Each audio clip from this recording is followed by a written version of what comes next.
click go live. It says it's going live. Give me one more second. And it says you are live and we are going. All right, calling the meeting to order at 7:01 p.m. Has there been a declaration of public notice? Yes. Okay, order of business. There are no public appearances today. Can I have a motion for the consent agenda? Andrew? I move to approve the consent agenda as presented.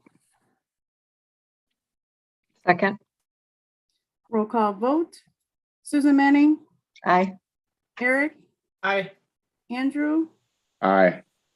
Elizabeth? Aye. Peter? Aye. Lorene? Aye. Ayes have it. Motion is carried. Next are recognitions.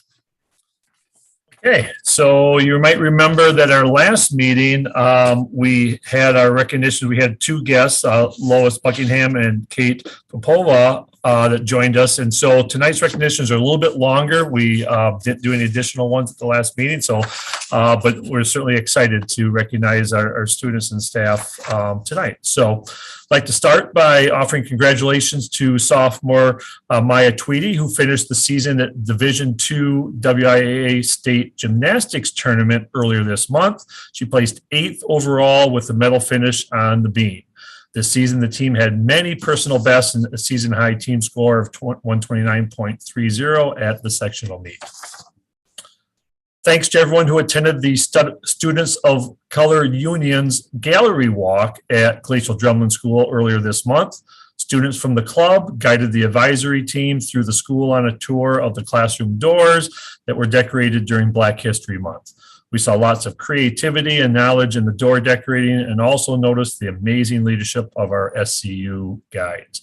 And there's also a link to a video of the tour. Girls track and field had a great first meet last Friday at UW Whitewater, placing top 6 and medaling were Abby McConnell in the 800 and Maddie Hogan, who earned the Athlete of the Meet award after taking first place in 3 events: long jump, 455 hurdles. Maddie's long jump placed her 4th all time in Monona Grove girls track history. Her 55 hurdles time was a meet record and placed her 2nd all time in MG history. Anna Raskob's 55-meter dash placed her number 6 all-time in the MG girls track history. Congratulations to everyone who competed. In February, Winnequa School students participated in an all-school read of the book Dragons in a Bag. We received a lot of positive feedback from students and staff that they enjoyed being able to do an all-school experience. And to finish off the event, students decorated tote bags to represent what the book meant to them. Project Unify Club, led by advisor Sarah Mooney, recently organized a student versus staff basketball game at Glacial Drumlin School. Project Unify is an organization that brings together students both with and without intellectual disabilities through education, sports, and related initiatives in the hopes that it will build community and a positive environment for all. A few brave Team MG laced up their sneakers to play basketball with a wide variety of our amazing students. And congratulations to the Model UN team for making club history by winning the biggest award in the MG Model UN history as outstanding delegation. They attended recently the international conference, which was virtually held in Mexico City. And all delegates did an amazing job. And special congratulations to Mary Kahns, John Breitenfeld, Olivia Lang, Alex Collar, Krishna Elwell, Brianna Eeg, Mason Kahns, Lois Buckingham, Trinity Culp, and Lauren Feewager, all with special recognitions during that last meet. And lastly, a huge congratulations to MG alum Peyton Nelson, who has been named Great Midwest Athletic Conference Women's Basketball Freshman of the Year. Thank you, Dan. All right. Next are, we don't have any correspondence and announcements. We don't have any. Could I just make, I don't have all the details here with me. I'm sorry, I'm out of town. But I have received notification that one of our really absolutely wonderful math teachers has passed away. And so hopefully there will be some, I know the Monona Grove Education Foundation is working on a scholarship in his name. So, and that would be Glenn McNaughton. He was absolutely wonderful. I don't know exactly his years, but he was definitely here in 1996. And I'm guessing we'll get more information. Thank you for sharing that, Susan Manning. Next are administrative reports. Dan? Hey, so I don't have any special reports tonight. We've got a shorter meeting. I will just pause if there's anything that I can answer any questions of board members, but no specific reports. Eric? Yeah, Dan, I just had a question. I'm wondering if the district is taking a look at the test to stay procedures, or if we can, because with all the new protocols and stuff, you know, obviously there's going to be a lot more prevalent colds and things that are not COVID related. And it's really frustrating for parents to, you know, have to keep kids out when we know it's a cold. I'm going through this right now myself. So many PCR tests and many rapid tests are happening in our household here, and we are COVID free, but we are cold positive. So, you know, I just want to know if that's something that you're looking at. So Yeah, great question. And the answer is yes. So you might recall the last revision we made to our operating plan when we lifted the requirement of masks, that there were some other slight adjustments to some of the other mitigation, protocols. And we do believe it's time to reassess again some of those protocols. So our plan is we've got spring break coming up. And then the week after we return from spring break, we're going to be revisiting them, and we'll be glad to report out that next board meeting. So I would expect that there'll be some changes to those protocols. Yes. okay, perfect. Because we don't want to keep our kids out if we know for sure that they don't have COVID. So Yeah, no doubt. I mean, that's right. The goal all along is trying to keep kids in school, and so, yeah. okay, thanks. Thank you, Eric. Any other questions from board members? Elizabeth? Dan, I saw the correspondence that you sent out today around strategic planning. I was just wondering if you could give us an update on how things are going overall. Yeah, absolutely. And I mentioned I'll give a little bit more detail, but so since the last time we've talked about it, the plan has been in place, I think, for months.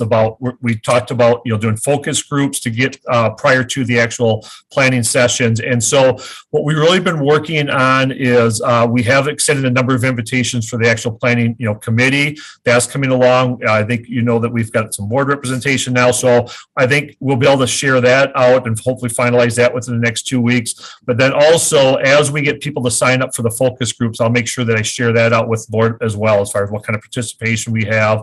And of course, you're going to see all the results along the way as well, the compilation of that. So, so we're excited about that. One of the things I can share with you that maybe wasn't real clear about the focus groups in my last planning session with Joe Schrader, who is our facilitator. To be clear, we want to make sure that whether it be parents, staff members, community members that choose to participate, that we really want to hear their voice and that they can speak freely and it's a safe place. So I will be on the call just at the beginning, just to introduce Joe and talk through the process, and then I'll actually leave the meeting so that I won't be present, and it will just be the participants with Joe as a facilitator. So again, we can really have open, conversation, dialogue, and of course, then he will be bringing forth, the themes and notes, to the process moving forward. So I guess that's kind of been the planning that we've talked about really this last month as we get closer to actually doing the process. I like that. I appreciate that. It tries to neutralize the power dynamics a little bit, which I think will be nice for folks. Thanks, Dan. Thanks, Elizabeth. Susan Manning? Dan, I'm sorry, maybe I'm not understanding this correctly. So in the strategic planning meetings, you've always been there watching as a part. I mean, not necessarily participating, but like a president emeritus, watching. So let me, be clear. I'm sorry. So the actual strategic planning committee, absolutely, I will be there. It's the focus groups in advance of that where we're Great. gathering. Okay. Yeah. Okay, great. Thanks. I didn't want to miss anything. Yeah, no, thanks for that clarification. Doesn't appear to be any other questions, so we will move on to board reports. First is policy committee. Susan Manning. Our policy committee will be meeting the 6th of April. And again, we're going to be discussing the sustainability policy. We're doing further research on the SRO policy. And then there are two other kind of good formative ideas that are being brought forward that we're going to continue to research. And then we have a whole nother packet of probably 30 or more policies that we have to review that'll be coming there. So we'll be busy for the next 2 months. And the Monona Grove Education Foundation. Susan Yes. Manning. I was not there for the meeting yesterday. They were choosing their 2 new board members, considering 3, which would mean they have to change their bylaws. They have gone through they are reviewing every single scholarship they have and how to move forward on those scholarships. So once they have those kind of firmed and in place, I will make sure the entire list gets to the board and presented so that you can see the full number and the amounts that they have. But they had a little bit more work to do on that. So. Thank you, Susan Manning. Next is the Ad Hoc Sustainability Committee. Peter Sobel. Hi, we met last Thursday, made some progress. We're on our setting up a ribbon cutting for May 25th. The other thing that we've accomplished is we produced a video that introduced the project to the high school students, let them know what the heck is going on in and around their building. And that's being shown in science classes actually this week in the high school. When I get the final copy, I will forward it all to you so you can take a look. It's a pretty well done production. What was done is they went out and found some of the teachers from the current high school students, their elementary school teachers, and got them to help introduce the project. So it comes out to, it's a very fun video, and I'm getting some good feedback that's a good introduction. Like I said, I'll send that out to you so they get the file copy. I meant to do it tonight, but I was not quite ready with it. And maybe we'll show it next at our next meeting. But that's what we've been working on. It's a lot of work, so that's what we've been doing. Thanks. Thank you, Peter.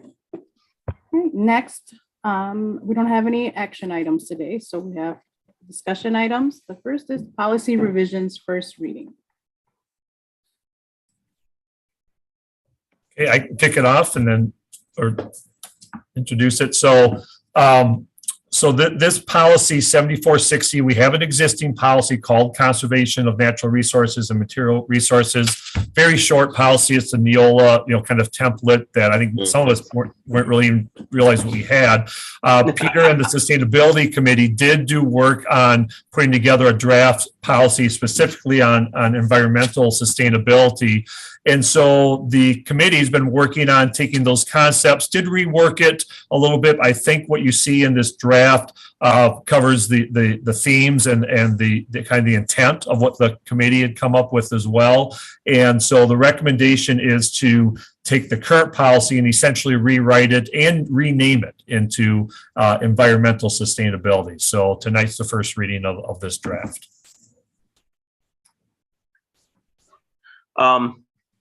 Oops, sorry. Peter.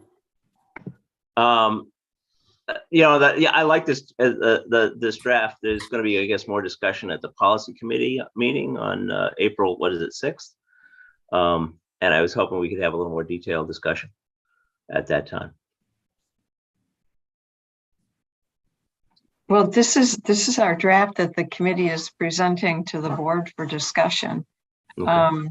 And we put it, again, we're putting it out for first read so that you will have, when's our next board meeting? So you'll have time between now and our policy meeting to provide input if you want to provide input.